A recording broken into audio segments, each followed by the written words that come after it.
Hi everyone, I'm Dr. Chad Woolner and welcome to episode number 1 of Your Daily Health Map.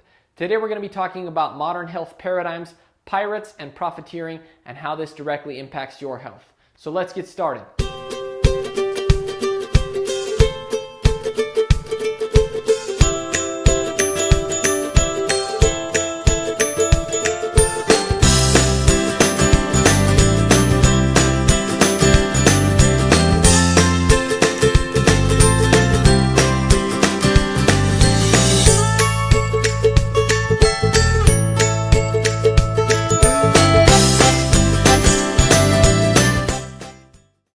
So today we're going to kind of talk about some of the problems with our current paradigm when it comes to healthcare in our nation. You know, when we talk about terms like alternative health, this has a tendency to kind of connote certain things for people. When people think of alternative health, most people a lot of times tend to think of kind of almost experimental, weird, kind of out there, kind of fringe type approaches towards healthcare. Sometimes it kind of brings up images to some people of hippies doing really weird things with oils and, you know, all sorts of crazy things like that. People don't think of alternative medicine in the same light or in the same level as conventional medicine. Conventional tends to bring up or connote kind of superiority of the fact that conventional means it's the most researched, it has the most evidence behind it, it's cutting edge, it's modern, and things like that. But unfortunately, in our society today, what we fail to realize is that there's been an inversion of these terms, okay? And what I mean by that is this, and I'll go ahead and explain that by reading a quote by honestly one of the most brilliant physicians in the United States right now. His name is Dr. Alex Vasquez, and he is actually somebody that I look up to quite a bit. He has a lot of wonderful information to share, and this is actually a quote that he shared.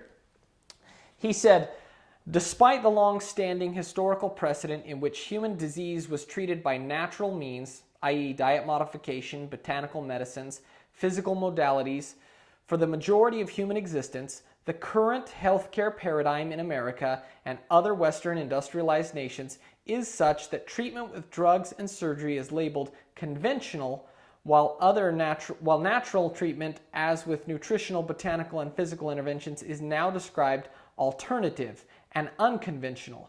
This unfortunate inversion of terms causes confusion among doctors and patients alike, while it connotes scientific superiority and cultural sanctification of pharmaceutical and surgical interventions, including those that are dangerous, ineffective, and unduly expensive." So we've got a problem here on our hands. People need to understand that what is being deemed alternative has a much longer historical precedent and a lot greater evidence in the long term than a lot of the conventional quote-unquote methods that are being used today, okay?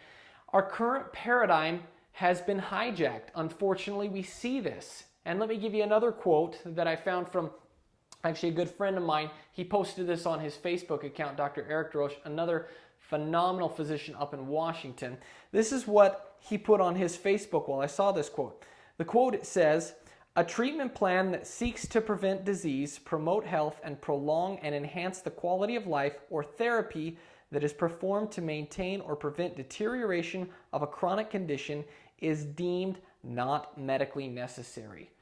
Now I'm going to show you where that quote was posted from. That is a quote directly from the Medicare Guidelines, section 2251-3. Now this is coming straight from our government. These are our government's healthcare guidelines. Did you read what they said? "A treatment plan that seeks to prevent disease and promote health is not medically necessary." I cannot think of something more medically necessary than that. And unfortunately, what we see is that a lot of this hijacking or pirating of this paradigm that we're talking about here has come from money and the influences of big pharmaceutical companies and a lot of other special interest groups that are doing a lot of powerful lobbying. And so one of the unfortunate things when we even broach this subject is that automatically people put up a lot of these filters of he's just another health nut out there, you know, conspiracy theorist. But the reality of it is that there is an unfortunate problem and epidemic in our country with being way too reactive with our healthcare and not proactive. There's another quote, and I'm going to end on this one, and that is this. A quote by Marcia Engel. She's a medical doctor, former editor of the New England Journal of Medicine, and this is what she said. She said, "It is simply no longer possible to believe much of the clinical research that is published or to rely on the judgment of trusted physicians or authoritative medical guidelines. I take no pleasure in this conclusion, which I reached slowly and reluctantly over my 2 decades as an editor of the New England Journal of Medicine." So I don't want to end on a depressing note. I want to drive home one point, and that is this. Daily Health Map is dedicated to helping empower individuals to take control of their own health. We have reached a time and a day and age where it is becoming increasingly difficult to trust what's being said. I don't even expect you to trust everything I say. Do your research and be your own health advocate. That's the point of what we're talking about here as far as this idea that we're talking about our healthcare paradigm. This paradigm needs to be one of proactive approaches towards our own healthcare. We need to become our own health advocates and not simply trust what we're told on the television set by these pharmaceutical companies and even by some of the medical doctors that are out there. So, hope you enjoyed this video. If you feel the same way, comment, pass it along, and thanks for watching.